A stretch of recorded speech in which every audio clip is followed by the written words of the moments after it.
ሰላም ጤና ይስጥልን ውድ የቻናላችን ተከታታዮች ፕሮግራማችን ቤተሰቦች፣ ይህ አብዲራዋ ቲዩብ ነው። ፕሮግራማችንን ላይክ በማድረግ እንድትጀምሩ፣ ላይክ ስታደርጉ የዚህም ፕሮግራም ተደራሽነት ተደማጭነት ከፍ ስለሚያደርግ ላይክ ያደረጋችሁ እንድታደምጡን፣ አዲስ የሆናችሁ ሰብስክራይብ በማድረግ ቻናላችንን እንድትቀላቀሉ የደወል ምልክቷን እየተጫናችሁ ቤተሰብ መሆናችሁን እንድትቀጥሉ በአክብሮት እየጋበዝን ይህንን ፕሮግራም ከሀገር ውጭ የምታደምጡ የቻናላችን ተከታታዮች በሱፐር ስቲከር፣ በሱፐር ቻት፣ በሱፐር ታንክስ ድጋፍ እንድታደርጉ የአክብሮት ግብዣችን እያቀረብን የዕለተ ማክሰኞ የመጀመሪያ ክፍል ፕሮግራማችን ትኩረት የሚያደርገው ዛሬ ምሽት ከሚደረጉ ተጠባቂ የሻምፒየንስ ሊግ እግር ኳስ ዳግም የሚመለስበት ጨዋታዎች ይኖሩናል። በእነዚህ መካከል እንግዲህ ቆይታ እናደርጋለን። የመጀመሪያ ክፍል ትኩረታችን ወደ ሊዝበን የሚጓዘው የሚካኤል አርቴታ አርሴናል ከስፖርቲንግ ሊዝበን ጋር የሚያደርገውን የምሽቱን የአራት ሰዓት ጨዋታ ትኩረት አድርገን ቅድመ ጨዋታ ነጥቦች ላይ እንወያያለን። ይህ ፕሮግራም እንደተጠናቀቀ የምሽቱ ተጠባቂና በመላው ዓለም ትልቅ ጨዋታ ትኩረት ያገኘው የውድድሩ ከፍተኛ ግምት የሚሰጣቸው በዚህ ውድድር ላይ ያላቸው ጥንካሬና የሚያሳዩት አቋም ሁሌም በከፍታ የሚስተዋሉት የሁለቱ ክለቦች ግንኙነትም የሪያል ማድሪድ እና ባየር በማድሪድ የመጀመሪያ ዙር ጨዋታቸውን ዛሬ ምሽት በተመሳሳይ ሰዓት 4 ሰዓት ያደርጋሉ። ይህንንም ጨዋታ ቅድመ ጨዋታ ነጥቦች እናነሳለን። ኢንሳይድ ሊቨርፑልም ይኖረናል። ከትናንት በስቲያ በይፋ እንደሚለቅ የተገለጸው የበርናርዶ ሲልቫንም ጉዳይ በተመለከተ በአራተኛ ክፍል አጠር ያለ ቆይታ የምናደርግ ይሆናል። ዕለተ ማክሰኞን እንግዲህ ከእናንተ ጋር ቆይታ ስናደርግ እነዚህን አራት ፕሮግራሞች ወደ እናንተ ተደራሽ በማድረግ ቆይታ የምናደርግ ይሆናል። እናንተ ላይክ እያደረጋችሁ ከሀገር ውጭ የምታደምጡ ድጋፍ እያደረጋችሁ ቆይታ እንድታደርጉ የአክብሮት ግብዣችን ነው።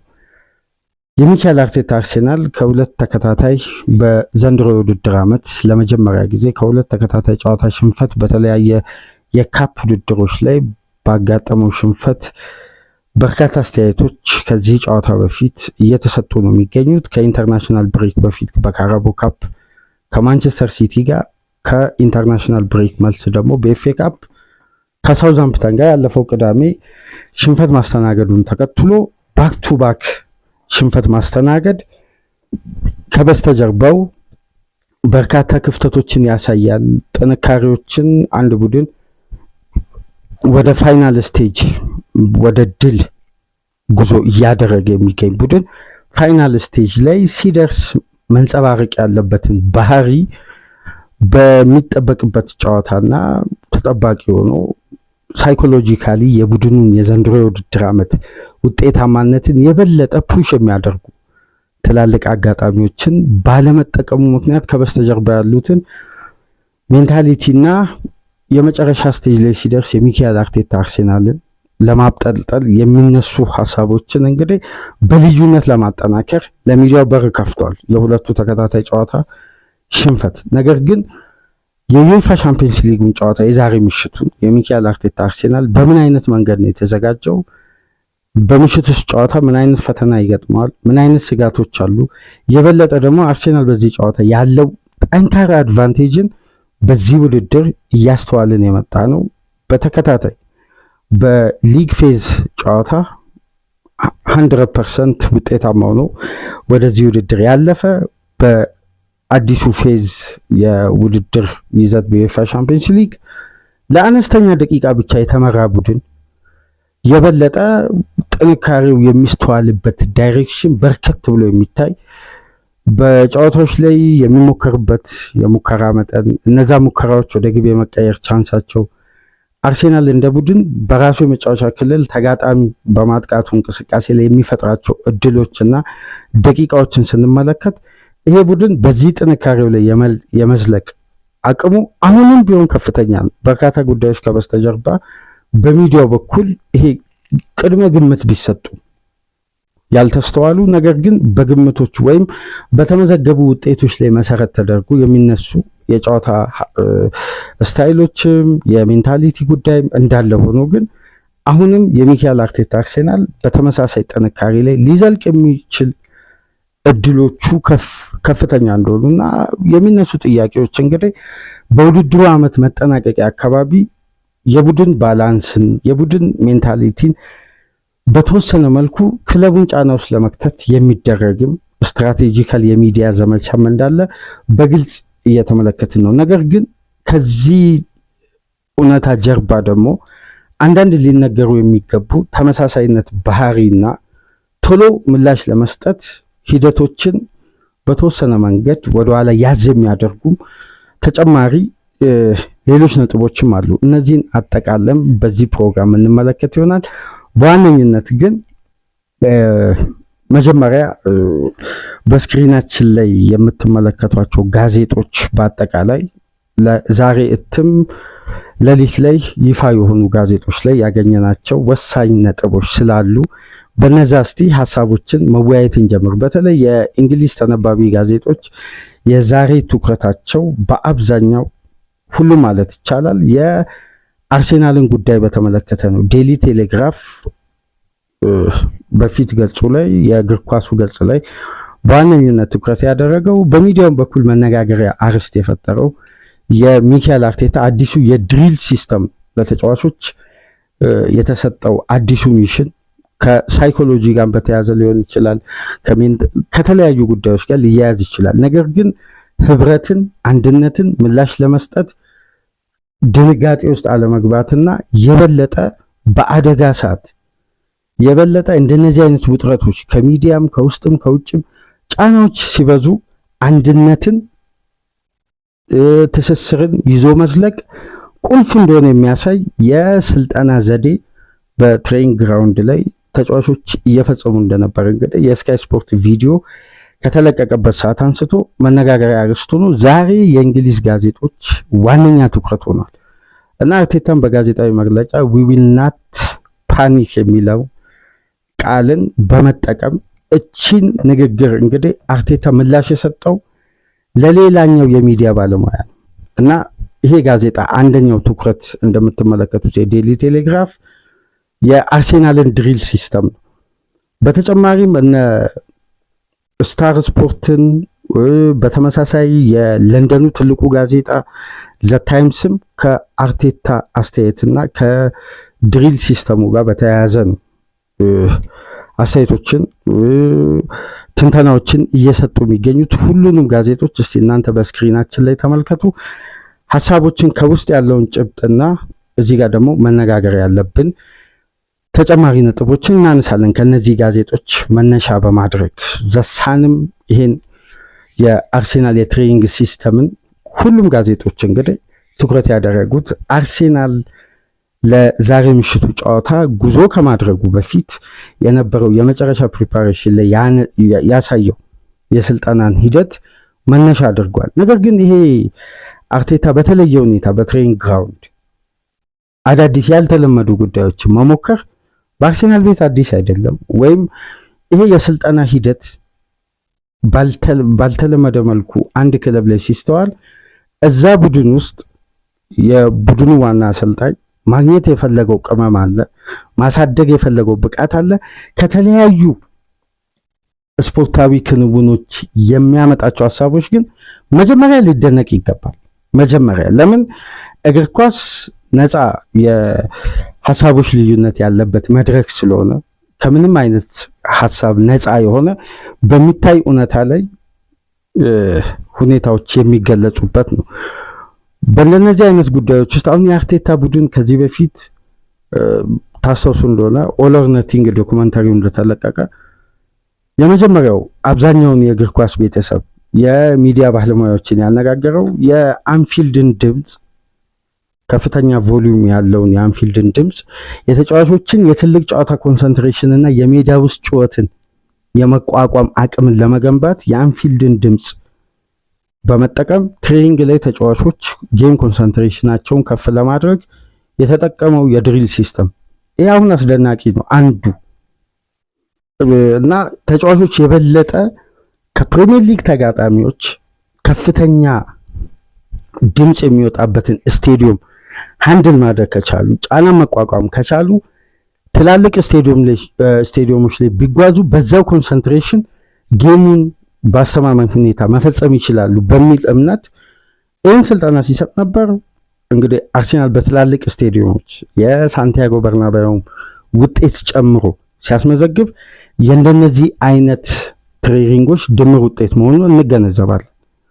በሁለተኛ ደረጃ ደግሞ በጣም ያነጋገረው በርካታ ትንተና የተሰጠው ታስታውሱ እንደሆነ ከአንድ ዓመት በፊት የ2023/24 የውድድር ዓመት መጠናቀቂያ አካባቢ የመጨረሻ 10-15 ጨዋታዎች ላይ አንድ መረጃ ሊክ አድርጎ ወጥቶ ነበር። አርሴናል በቅድመ ውድድር ጊዜ ዝግጅት በትላልቅ ሬስቶራንቶች ተጫዋቾች አብረው ተሰብስበው በሚመገቡበት ሰዓት አብረው በሚያሳልፉበት ወቅት ሆን ተብሎ ሚካኤል አርቴታ ሰራተኞችን በመመደብ የተጫዋቾችን ዋሌት እንዲሰረቅ ያደርግ ነበር እና ይሄ በቀጥታ ተያያዥ ነው። አንድ ችግር፣ አንድ ክፍተት፣ አንድ በጨዋታ ደቂቃዎች ውስጥ የተወሰኑ አደጋዎች ቡድኑ ላይ ቢፈጠር የውጤት ልዩነት፣ ከባድ ፈተናዎች በውድድር ዓመቱ ላይ ሲፈጠር ተጫዋቾቹ ሜዳ ውስጥ በፍጥነት ምላሽ የመስጠትን አቅም እና የፈጠነ ምላሽ ለመስጠት ተጫዋቾች ዋሌታቸው ውስጥ ምን ሊይዙ እንደሚችሉ ቀደም ተብሎ የሚጠረጠሩ ጉዳዮች አሉ። የራሳቸው የገንዘብ ማዘዋወሪያ ካርዶችን፣ የተለያዩ ጉዳዮች እነዛን የያዙ ዋሌቶች ሲሰረቁ ተጫዋቾች በፍጥነት ሪስፖንስ ለመስጠት እንዲያመንች ሳይኮሎጂካሊ የተሰጠ አንድ ራሱን የቻለ የስልጠና ሂደት እንደነበር በወቅቱ ሲነሳ ነበር እና የተጫዋቾቹን ዋሌት ሆን ተብሎ የአርቴታ ትዕዛዝ ለተወሰኑ ሰራተኞች ተሰጥቶ የተጫዋቾች ዋሌት ተጫዋቾች በተሰበሰቡበት ወቅት ይሰረቅ ነበር። ከዛም በፍጥነት ሪያክት ለማድረግ የሚጥሩበት የ15-20 ሰከንድ ቪዲዮ በወቅቱ ተለቆ ነበር ዘ አትሌቲክስ ላይ። ይህም አንዱ አሁን የስልጠናው አካል ነው።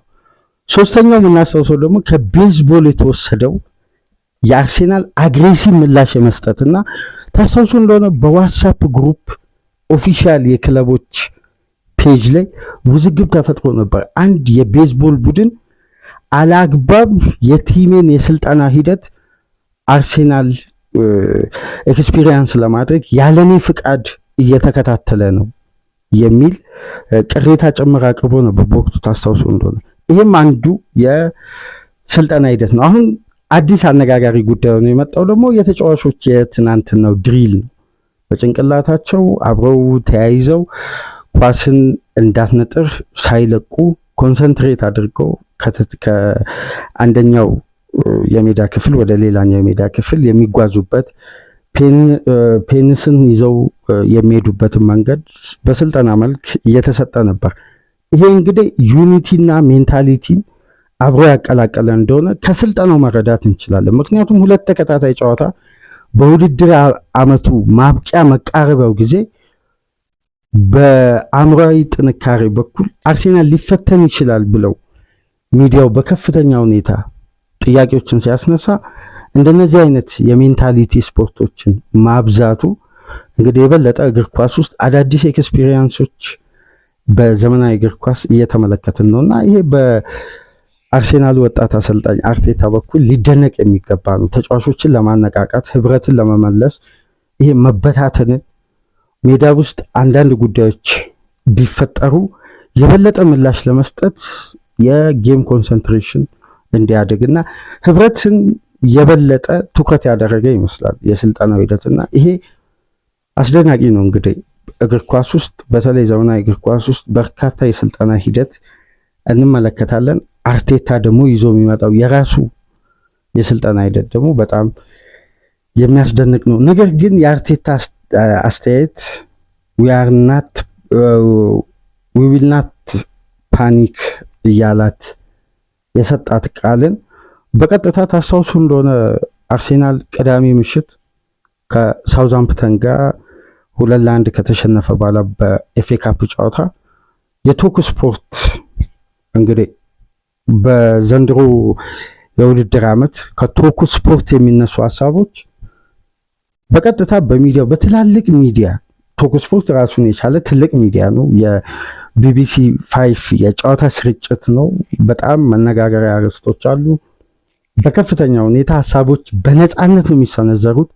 አንዳንድ ትችቶች ከሐሳብም ዘሎ ግላዊ ጥላቻን የሚያንጸባርቁ ሐሳቦች ሁላ የሚገለጹበት ሚዲያ እና በተቀባይነቱ በዛው ደረጃ ከፍ ያለ ነው። እንደውም አሰልጣኞች ከጨዋታ በኋላ የራሳቸውን የቡድን ግምገማ ፕሪማች ይሄ ድረ ጨዋታ ሪቪውን ሲመለከቱ ቶክ ስፖርትን አንዱን ምርጫቸው ያደርጋሉ ይባላል እና አብዛኛው አሰልጣኝ ከራሱ የቡድን እንቅስቃሴ በኋላ ወይም ከቀጣይ ተጋጣሚ ጨዋታ በኋላ ቶክ ስፖርትን መመልከት በእንግሊዝ ክለቦች ያሉ አሰልጣኞች እየተዘውተረ የመጣ አዲስ ባህል ሆኗል። ይሄንን ተከትሎ እንግዲህ ጋሪ ሊኒከር የዛኑ ማታ ላይቭ ተጋብዞ በቢቢሲ 5 በሰጠው አስተያየት የአርሴናል አንዱ በዘንድሮ የውድድር ዓመት ምልክት ሳይኮሎጂካሊ ራሱን ውጥረት ውስጥ ጭንቀት ውስጥ ራሱ ቡድኑ የከተተበት ባህሪ የታየው አለ ከብሔራዊ ቡድን ተጫዋቾችን እንዲመጡ ያደረገበት ሂደት ነው። ይሄ ሲንግል ፓኒክ ይላል እየደጋገመ። አንደኛው የድንጋጤ ምልክት ነው። በፍጥነት የካራቦ ካፕ ጨዋታ የፍጻሜ ሽንፈት ቡድኑ ላይ የፈጠረው አንዳንድ አለመረጋጋት ስላለ ሳይኮሎጂካሊ ይሄን ለመጠበቅ ክለቡ ከብሔራዊ ቡድኖች ጋር በፈጠረው ኮኔክሽን ተጫዋቾች እንዲመለሱ አድርጓል ብሎ እርግጠኛ ሆኖ ሲናገር ነበር። ለዛም ምላሽ ይመስላል አርቴታ እኛ ድንጋጤ ውስጥ በጭራሽ አንገባም፣ የበለጠ እንደውም በነዚህ ቁጭቶች ቆስሎ የሚመጣ ቡድን ነው መሆን የምንፈልገው። ለዛም ነው በትሬኒንግ ሴሽናችን ላይ ያልተለመደ ወይም እናንተ ጥያቄ እንዳነሳችሁት አይነት አዳዲስ ተግባሮችን እያደረግን የቆየ ነው የሚል አስተያየት ሰጥቷል። ይሄ እንግዲህ በስልጠናው ሂደት አንዱ ስትራቴጂ ነው። ይህንን ማድነቅ ያስፈልጋል። ምክንያቱም የተጫዋችን ህብረት ለመመለስ ሳይኮሎጂካሊ በተናጥል ምክንያቱም የሳውዛምፕተኑ ሽንፈት አርሴናል እንደ ቡድን ያደረገውን እንቅስቃሴ እንደ ቡድን የተገበረውን የሜዳ ውስጥ ፍሉዲቲን ካየን 60 ኳሶችን በተጋጣሚ መጫወቻ ቦክስ ውስጥ የነካ 23 ሙከራ ወደ 8 ኢላማውን የጠበቀ ወደ 3.1 ኤክስፔክትድ ጎል ክሬት ያደረገ ቡድን እንደ ቡድን የተንቀሳቀሰበት ካራክተር 100% ምርጥ ነበር በቡድን እንቅስቃሴ። ግን አርሴናል ምንድነው ዋጋ ያስከፈለው? ኢንዲቪጁዋል ስህተቶች፣ የግል የተጫዋቾች ስህተት። ከሳውዛምፕተንም ጨዋታ ከማንቸስተር ሲቲም ጨዋታ የተገነዘብነው አንድ የተጫዋቾች በግል ሜዳ ውስጥ የሚፈጠሩ ስህተቶች ተጋጣሚ ያንን አድቫንቴጅ ኤክስፕሎት የማድረግ አቅማቸውን እንግዲህ ከጨዋታ ጨዋታ አርሴናል ላይ እያገሎበቱ መምጣታቸው ነው አሁን ስጋት የፈጠረው። አርሴናል ከዚህ በፊት ደጋግመን አንስተናል። የመጀመሪያው ዙር ሲጠናቀቅ በግል የተጫዋቾች ስህተት አንድ ግብ አስተናገደ የተባለው በቀጥታ ደግሞ ዳይሬክት ስህተት አይደለም። ስህተቱ ተያያዥ የኳስ ፕሮሰስ ስለነበረው ነው እንጂ አርሴናል በመጀመሪያ ዙር ባደረጋቸው በሁሉም ውድድሮች ጨዋታዎች በኢንዲቪጁዋል ስህተት ግብ ያላስተናገደ ብቸኛ ቡድን ነበር። በቀጥታ በአንድ ተጫዋች ስህተት በቀጥታ አርሴናል ላይ የተቆጠረበት ሂደት ማለት ነው። ነገር ግን ሁለተኛ የውድድር ዓመት ከፈረንጆቹ አዲሱ ዓመት በኋላ አርሴናል ባልተለመደ መልኩ በአማካይ 0.68 በየጨዋታዎች የግል የተጫዋቾች ስህተት ወደ አርሴናል የግብ ክልል ወደ አደጋነት የመቀየር ቻንሱ ከፍ ብሏል። አሁን የግል የተጫዋቾችን ስህተት ለመቀነስ ኢንዲቪጁዋል ኢረሮችን ለመቀነስ እንደ ቡድን መዋሃድ፣ እንደ ቡድን መተሳሰርና እንደ ቡድን መቀናጀትን ነው አርቴታ የበለጠ ያተኮረው። ይሄ ደግሞ ትክክል ነው። ምክንያቱም አርሴናል የ6 ዓመት ፕሮሰሱን ካያችሁ ቲም ዳይናሚክስን በቡድን የማሸነፍ ስትራቴጂ ነው፣ ቡድንነት ነው የአርሴናል በተለይ የበለጠ የዘንድሮ የውድድር ዓመት። ምክንያቱም አርሴናል በተናጠል የግምርት የለውም፣ እንደ ቡድን ነው የሚያስቆጥረው። ይሄ ደግሞ የቡድን ግንባታውን አንደኛውን ስትራቴጂ የሚያሳየን ነው። ቲም ዳይናሚክስ። ስለዚህ የተጫዋቾች የግል ስህተት በሽግሽግ በታክቲክ ለውጥ በተጫዋቾች ለውጥ ብቻ አይደለም፣ ኢንዲቪጁዋል ኤረር በጋራ በህብረት እነዚህ ስህተቶች እንደሚታረሙ ነው አርቴታ የሚያምነውና ይሄም እንግዲህ ዛሬ ምሽት እነዛ ጥቃቅን በተጫዋቾች የጌም ኮንሰንትሬሽን ስህተት የሚቆጠሩ ግቦችን ለመቀነስ ደግሞ የበለጠ ጫናው ከፍ ወዳለበት ስቴዲየም የሚጓዘው ወደ ሊዝበን። ይሄው ደግሞ የበለጠ የጨዋታውን ትኩረት ከፍ አድርጎታል። ለምን በተለየ ሁኔታ የስፖርቲንግ ሊዝበን ጨዋታ ትኩረት ሊሰጠው ቻለ የሚል ነጥብ ሊነሳ ይችላል። በተለይ ተከታታይ ጨዋታ ሽንፈት ብቻ ሳይሆን ተጋጣሚ ያለበትን ጥንካሬ መነሻ በማድረግ ነው። እንግዲህ አብዛኛው ትንተና በተለያዩ የኤክስ ገጾች ትላልቅ ተነባቢ ሚዲያዎች ላይ ከተመለከታችሁ ትኩረታቸው የሊዝበን ጥንካሬ አርሴናል አሁን ካለበት የሁለት ተከታታይ ጨዋታ ተመሳሳይነት ባህሪ ያለው ተቀራራቢ የሆነ ስህተት መደጋገሙ ለሊዝበን አይነት ተጋጣሚ ደግሞ የበለጠ ጥሩ ሞመንተም ላይ እንዳለ ቡድን ሊያግዘው ይችላል የሚል ቅድመ ግምቶችን እየሰጡ ነው። ነገር ግን የሻምፒዮንስ ሊግ እግር ኳስን እርግጠኛ ነው ለመናገር አርቴታ በኤፍኤ ካፕ ደረጃ አይመለከትም። ምክንያቱም የበለጠ ይሄ ውድድር አንዳንድ ክለቦች ከሊግ ጨዋታን በላይ ይመለከቱታል። ከሊግ ጨዋታ በላይ ዩሮፒያን ውድድር ላይ መንገስ የዛ ክለብ ህልውና ሲሆንም እናያለን። ስለዚህ የበለጠ አርቴታ ትኩረቱን ከኤፍኤ ካፕ የበለጠ በተጫዋች አጠቃቀም በጨዋታ ስትራቴጂ ቡድኑ የያዘውን እምቅ አቅም አውጥቶ ለመጠቀም ከኤፍኤ ካፕ የበለጠ የሻምፒዮንስ ሊግ እግር ኳስ ላይ ትኩረት ያደርጋል ተብሎ ይጠበቃል። ይሄ እንዳለ ሆኖ ግን በዛሬው ጨዋታ እንግዲህ አርሴናል የጁሪየን ቲምበርን፣ ቡካዮ ሳካን፣ የኤቤሪቺ ኤዜ፣ ፒሮ ሂንካፔ የአራቱ ተጫዋቾችን አገልግሎት አያገኙም፣ ከቡድኑ ጋር አልተጓዙም። ነገር ግን ለአርሴናል ደጋፊዎች አስደሳቹ ዜና ጋብሪኤል ማጋሌሽ ጉዳት አላስተናገደም። ትናንት የነበረውን ሙሉ ትሬኒንግ አጠናቆ ያ ያጋጠመው የጉልበት መጠነኛ ህመም እንግዲህ ተቀይሮ ሲወጣ ጉዳት ነበር።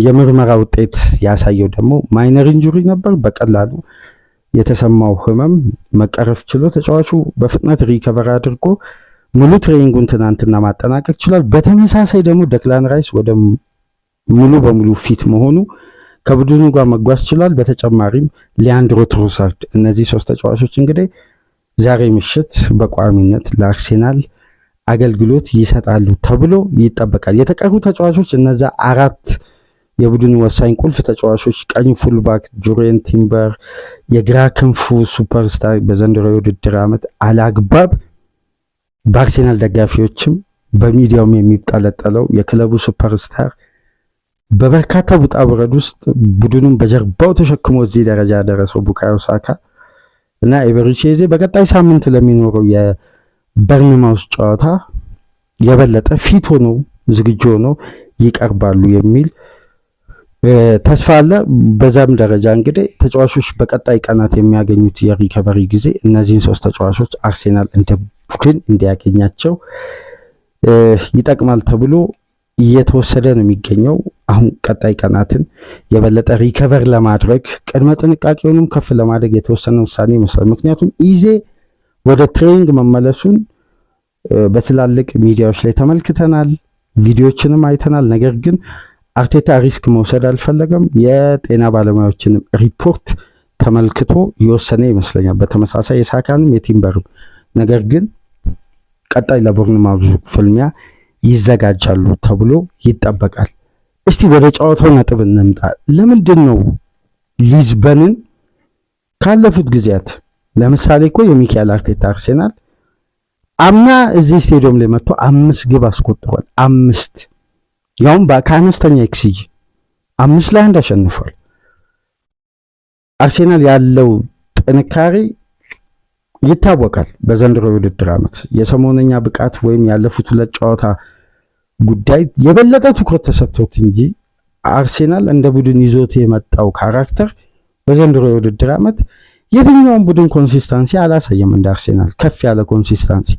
ነገር ግን ተጋጣሚው ሊዝበን ለምሳሌ በዩኤፋ ሻምፒዮንስ ሊግ ያደረጋቸውን በዘንድሮ የውድድር ዓመት 5 ጨዋታ በአማካይ አምስቱን ጨዋታ አሸንፏል። አምስቱም ጨዋታ ማሸነፉ ብቻ ሳይሆን በአማካይ 3 ግብ የሚያስቆጥር ቡድን ነበር። ይሄ ማለት በሜዳው የ4-1 የመጀመሪያውን ጨዋታ በሜዳው ካሸነፈ በኋላ ማርሴን 2-1፣ ክለብ ብሩዥን 3-0፣ ፔዥን 2-1፣ የመጨረሻው ደግሞ አስደናቂው ካምባክ የተደረገው የቦዶን ጨዋታ 5-0 ያሸነፉበት መንገድ። ስለዚህ ሆም አድቫንቴጅ በዘንድሮ የውድድር ዓመት የበለጠ የሊዝበን አንዱ ማሳያ ተደርጎ ይነሳል እና ባለፉት ከ10 በላይ የሊግ ጨዋታዎች በሁሉም ውድድሮች ያለመሸነፍ ጉዞ ጥንካሬ ሊዝበን ዛሬ ምሽት የሚካኤል አርቴታ አርሴናልን ይፈትናል ተብሎ እንዲጠበቅ ያደረጉ አንደኛው ምክንያት ይሄ ነው። አሁን ያለው ወቅታዊ ብቃትና ያለፉትን 8 ተከታታይ ጨዋታ በሜዳው ደግሞ በሁሉም ውድድሮች ድል ማድረጉን ተከትሎ ስፖርቲንግ ሊዝበን ዛሬ ማታ በቀላሉ ለሚካኤል አርቴታ አርሴናል እጅ አይሰጥም የሚል ዘገባዎች ከዴሊ ሜል፣ ቴሌግራፍ፣ ሁሉም ሚዲያ ላይ አርሴናል መጀመሪያ ያለበትን የቤት ስራ ወይም ቡድኑ አሁን ላይ አጋጥሞታል ብለው አስተያየት እየሰጡ የሚገኙበትን የተጫዋቾች የግል ስህተት ከሜንታሊቲ ጋር ያይዘው ያቀረቡትን ሀሳብ አርቴታ እንደ ቡድን በፍጥነት የመፍታት ትልቅ ዓላማ ይዞ ነው ወደ ሊዝበን የሚጓዘው። ይሄ ጉዳይ ደግሞ የበለጠ የቦርጊስን ቡድን በያዘው ፎርሙላ እንዲጠነክር ያደርጓል። አርሴናልን ለኢንዲቪዥዋል ስህተት የሚዳርግ የጨዋታ ስትራቴጂ ይዞ ይቀርባል ይላል ዴሊ ሜል።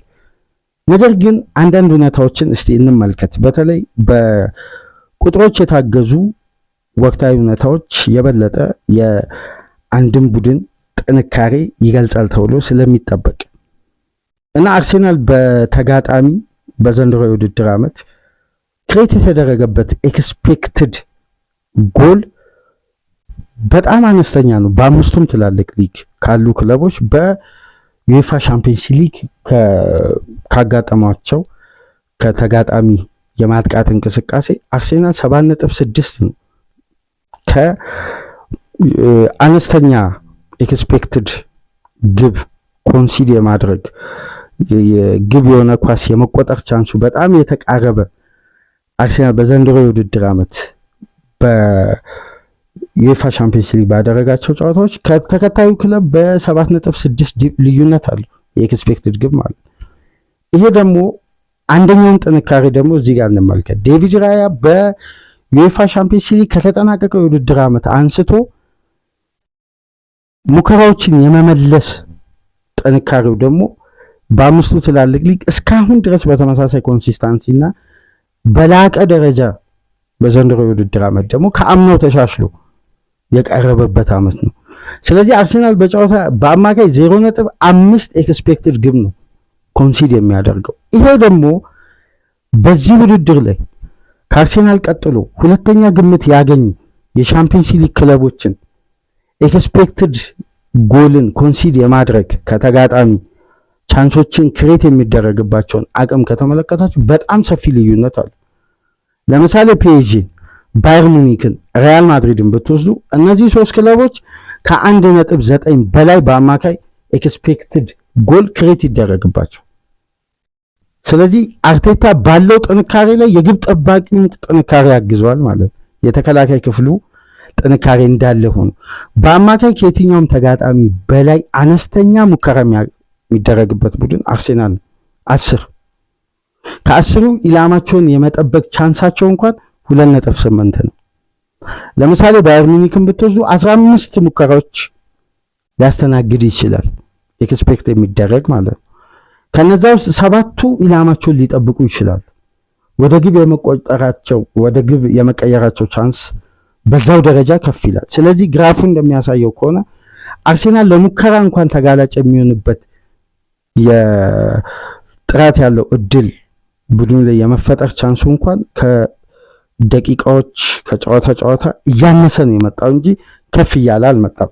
ለመጀመሪያ ጊዜ እንግዲህ በዘንድሮ ሲዝን አርሴናል የተመራበት የዩኤፋ ሻምፒየንስ ሊግ ጨዋታ የባየር ሌቨርኩዘን ጨዋታ ነው። እዛ ጨዋታ ላይ ቡድኑ የተመራው ለ42 ደቂቃ። ነገር ግን የተቀሩት አሁን በዚህ ስቴጅ ላይ የሚገኙ ቡድኖች ከዛም በላይ ደቂቃዎችን ተመርተዋል በጨዋታ ግን አርሰናል ያን ጨዋታ ምላሽ መስጠት ችሏል። ምላሽ ሳይሰጡ የሚወጡባቸው ጨዋታዎች አሉ። ፒኤስጂም ተሸንፏል። ሙኒክም ነጥብ የጣለበት ማድሪድም በተመሳሳይ ያስተናገዱት የዘንድሮ የዩኤፋ ሻምፒዮንስ ሊግ ፈተናዎች አሉ። እነዚህ ጉዳዮች ናቸው እንግዲህ በአርሰናል በኩል የበለጠ ሚዲያው በትኩረት ያልሰጠው ወይም ሚዲያው ላይ ሲዘዋወር ያልተመለከትነው። ነገር ግን ቡድኑ በእነዚህ ጥንካሬዎች ላይ ቆይቶ ነው እንግዲህ እዚህ ስቴጅ ላይ ደረሰው። አንድ ደግሞ በእግር ኳስ የሚነሳ ሀሳብ አለ። ወቅታዊ ሞመንተም ሲዝንን አይወክልም ይላሉ። ማለት ይሄ ለሚመቻቸው ክለቦች ናቸው የሚሰጡት። ሲዝናል ሪቪው ካደረግን አርሰናል ፐርፌክት ቡድን ነው። ወቅታዊ ብቃት ደግሞ ካተኮርን ደግሞ አርሰናል የበለጠ እዚህ ጋር ሞመንተሙን የቀድሞ አይነት ማድረግ አለበት የሚል ድምዳሜ ላይ ልንደርስ እንችላለን። አሁን በአመቱ አጠቃላይ ውጤታማነት እስካሁን ድረስ ባለው ከታየ እንደ አርሰናል ምርጥ ቡድን የለም። ነገር ግን በፍጥነት ምላሽ ለመስጠት በፍጥነት ሪከቨር ለማድረግ እንደ አርሰናል ደግሞ በተቃራኒው አንገብጋቢ ሁኔታ ላይ ያለ ቡድን የለም። ምክንያቱም በሊጉ ጥሩ እየተነቃቀ ያለው ማንቸስተር ሲቲ በትላልቅ ድሎች እየመጣ ነው። ነገር ግን እነዚህ ድሎችን ያሳካው ማንቸስተር ሲቲ በሊጉ አይደለም፣ በሊግ ካፕ ጨዋታዎች ነው። የበለጠ ደግሞ ካፕ ጨዋታዎች ላይ የሚፈለገው ኤክስፒሪየንስ አለ። ምክንያቱም 90 ደቂቃ ነው። ሽንፈት ነው። ይሄ ተመልሶ እርምት ተወስዶ ያንን ሽንፈት የሚያስረሳ ድል የሚመዘገብበት አጋጣሚ የለም። አሁን ይሄ ጉዳይ ነው እንግዲህ የበለጠ ሻምፒዮንስ ሊጉም የካፕ ጨዋታ ነው። ካፕ ጨዋታ ላይ አርቴታ ለእርምት ጊዜ ይፈልጋል። ሊጉ ላይ የመግባት ይሄ ሞመንተም እና ትኩረቱ ወደ ሊጉ ይሆናል። ሻምፒዮንስ ሊግ ላይ እድሉ በተመሳሳይ ቢሆንም አሁን በተጫዋቾች ድካም፣ በተደራራቢ ጨዋታ ጫና፣ በሚፈጠሩ ጉዳቶች ሲዝኑ እንዲበላሽበት አይፈልግም። ስለዚህ የበለጠ ትኩረቱ ከሻምፒዮንስ ሊግ ይልቅ ፕሪሚየር ሊግ ላይ ያደርጋል። ለክለቡ ከ22 ዓመት በላይ የቆየውን የዋንጫ ራብ ለመመለስ ዋነኛ ትኩረቱን እሱን ያደርጋል የሚሉ ግምቶች አሉ። ነገር ግን ይሄ ከአርሴናል አኳያ የሚነሱ ነጥቦች ናቸው። ሊዝበን ላይ ግን በርካታ ሚዲያዎች ላይ ተመልክቻለሁ።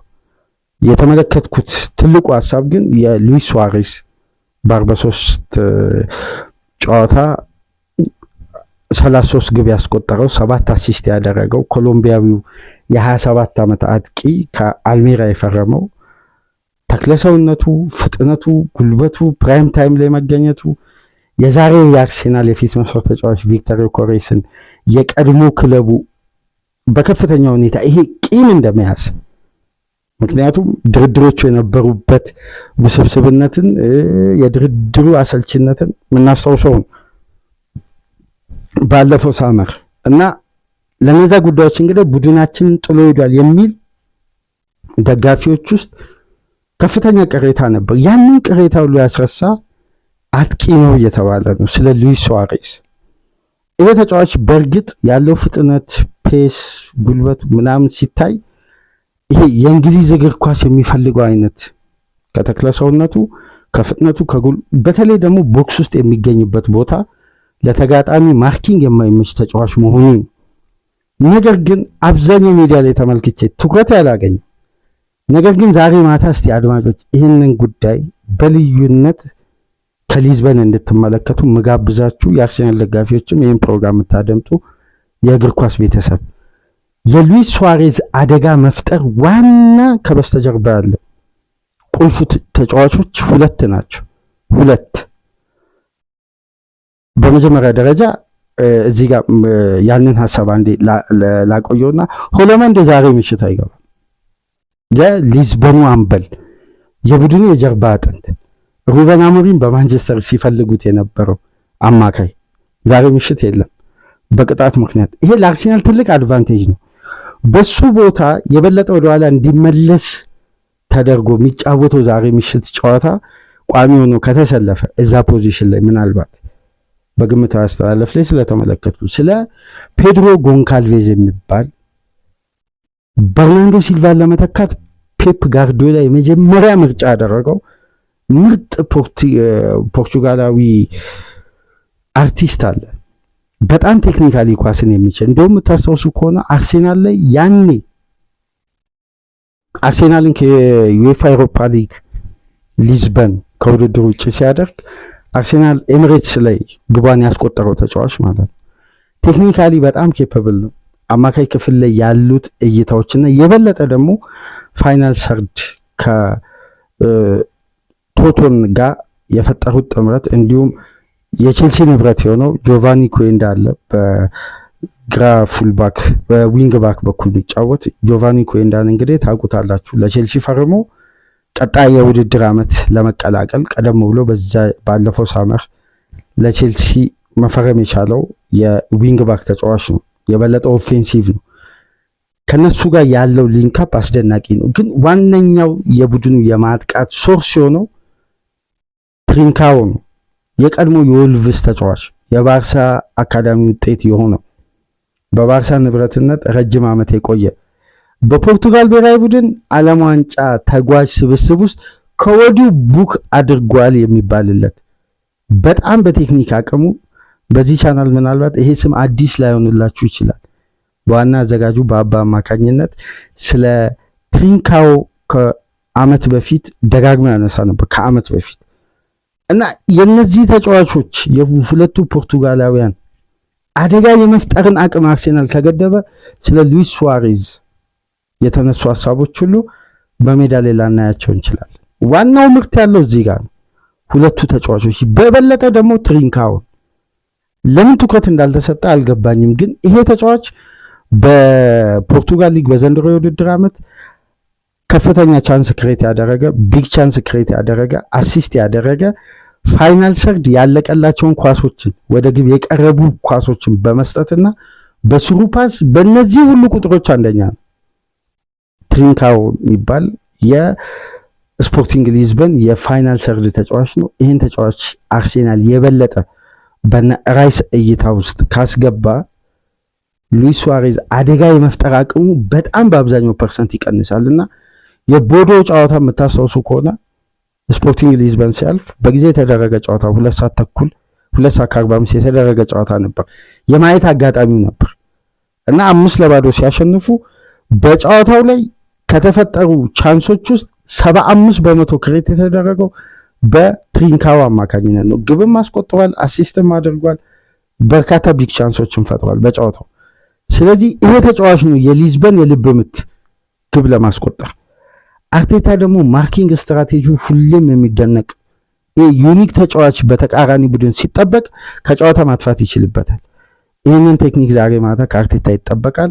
ለማንኛውም ከተመቻችሁ ላይክ አድርጉ፣ አዲስ ከሆናችሁ ሰብስክራይብ፣ ከሀገር ውጭ የምታደምጡ ድጋፍ አድርጉ። የመጀመሪያ ክፍል ፕሮግራማችን ይህን ይመስላል። በሁለተኛ ክፍል ፕሮግራማችን ተመልሰን እንመጣለን። ሰላም ቆዩ።